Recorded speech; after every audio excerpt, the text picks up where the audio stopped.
Ladies and gentlemen, Raila Odinga launched his bid for the AU chairmanship seat. And when he left for the AU chairmanship seat, he left two deputy party leaders who are going to lead the ODM party. Now, unfortunately or luckily, William Ruto nominated the top 4 leadership of ODM to join government as cabinet secretaries. This includes the chairman, that was John Mbadi, the minority leader who was from the ODM party, actually in the National Assembly, that is Opiyo Wandayi, and the two party leaders, Alias and Joho and Wycliffe Ambeso Paranya, as cabinet secretaries.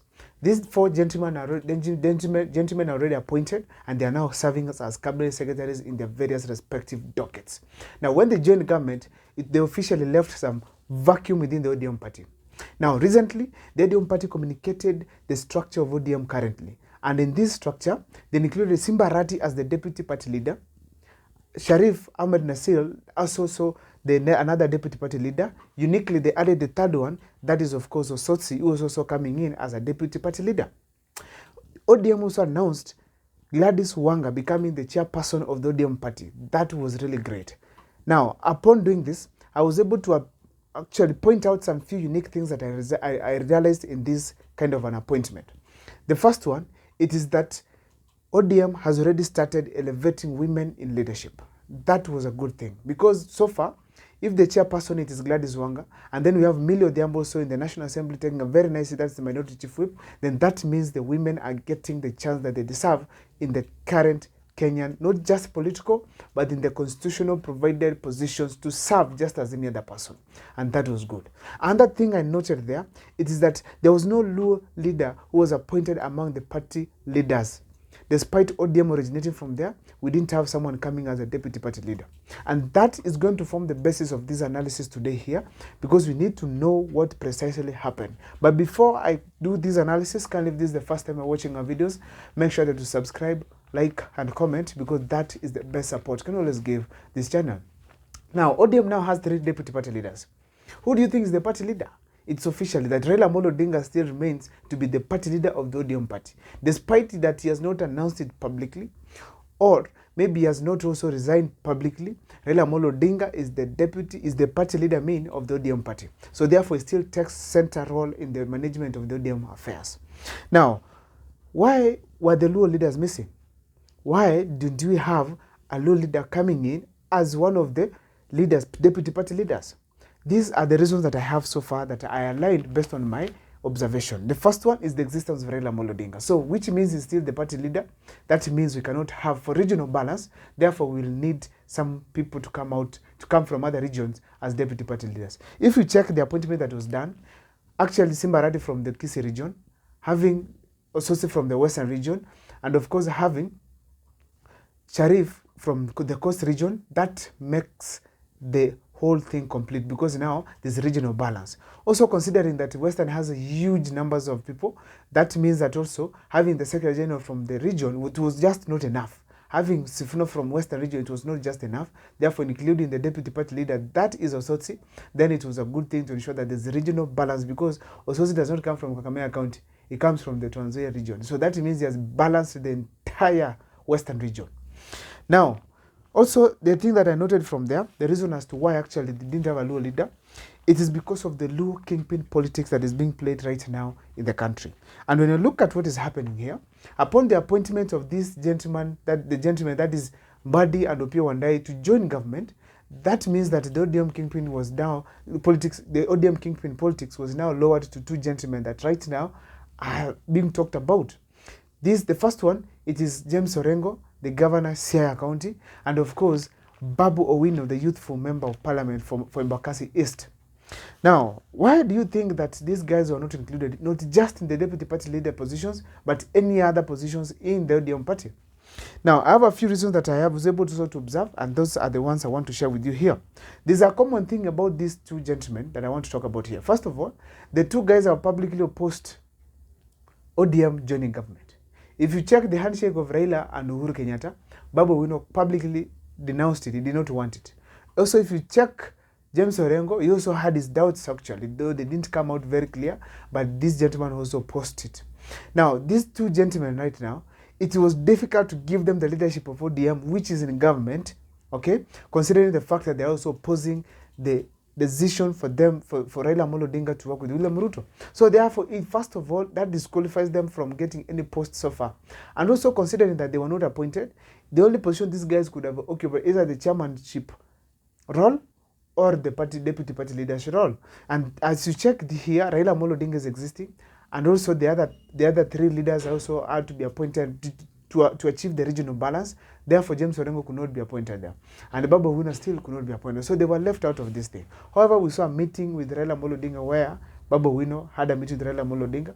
And maybe there they had to discuss so many things, which included actually, as I suspect, the issue of missing in the ODM leadership structure.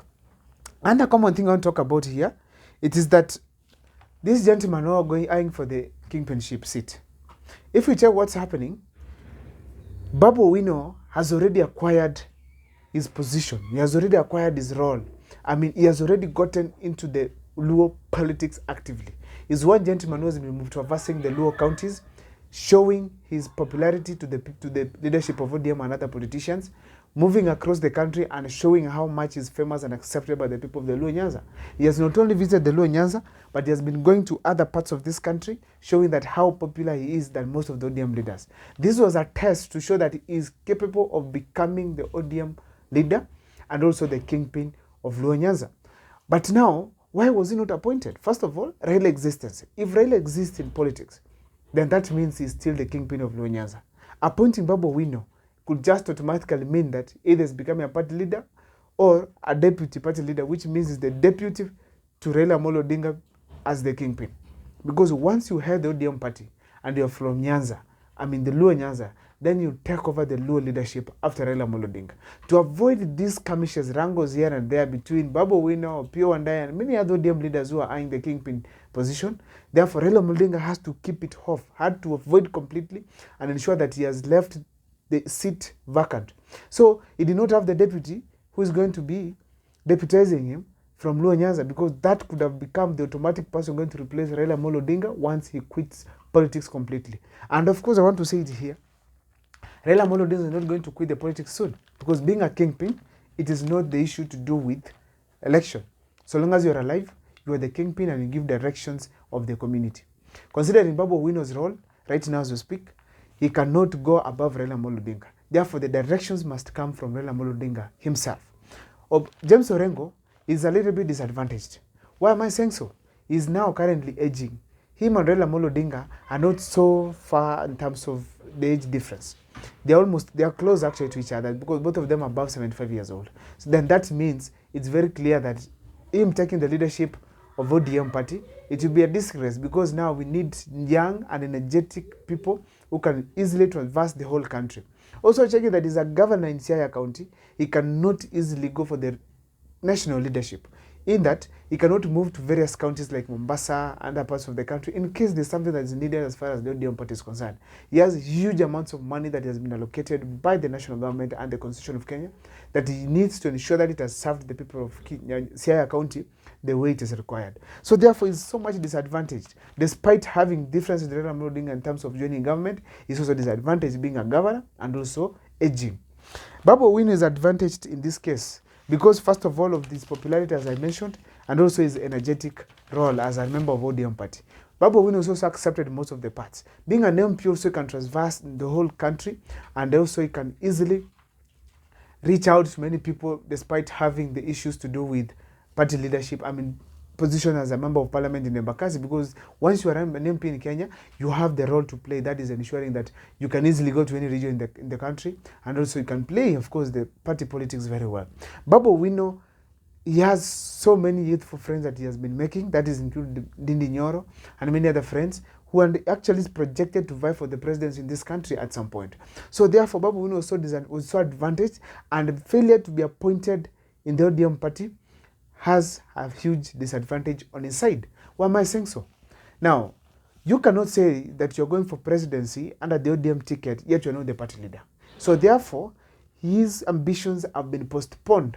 Raila Amolo Odinga's existence, unless he says, I have appointed Babu Owino to vie for presidency. On what basis? On what basis? In 2027, William Ruto, of course, is going to be the candidate Raila Amolo Odinga is going to support. So if you appoint Babu Owino once again, that's a conflict of interest. So that means very well, Babu Owino has to wait. And this brings me back to the video that I made on this very channel, where I gave unsolicited advice to Babu Owino and told him one simple thing. I told him that there are two positions that he's supposed to hold until Raila quits politics. The first one, it is being Member of Parliament on the Embakasi East. That seat has given him huge support, huge popularity, and he has become very famous in the country. So therefore, he needs to hold to that seat because he can easily win that seat now that he has mastered the politics of Embakasi East and Nairobi. And also now that at least he has created a huge bond between him and his electorate based on his good performance as a Member of Parliament.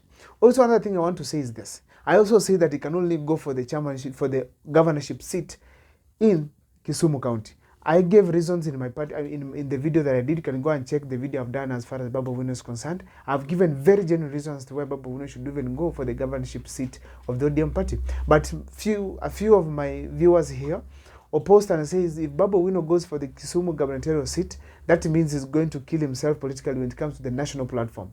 Kisumu gubernatorial seat, that is village politics, and he shouldn't move there. Then therefore he's left with one option if going for Kisumu governorship seat will disadvantage him. That is going for the Embakasi East Member of Parliament.